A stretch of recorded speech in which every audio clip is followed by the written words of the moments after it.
Mga kabakas no, so karon kabakas na ko i-update sa inyo kabakas na to ni o spillway kabakas no. So napuno siya og kuan kabakas sa spillway kabakas. Ara. Oh, dagko kay kahoy kabakas. So kusog man gyud kayong ulan gabi igot.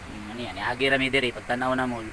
Tingaman mi nga kuan man hinlo nung indalan sus diri siya mga kabakas so nagtapo kabakas ang kahoy no. So kanina spillway. Ngani na itabo mga kabakas.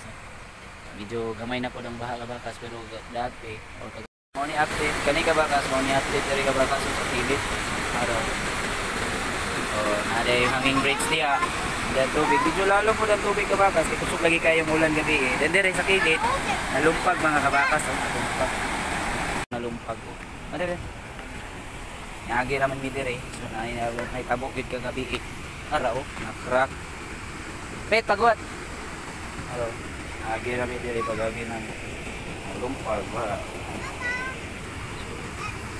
Ay daghan na diri mga kabakas. Agi so tanaw.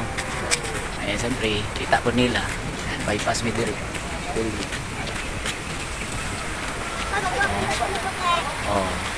Tindag napuno.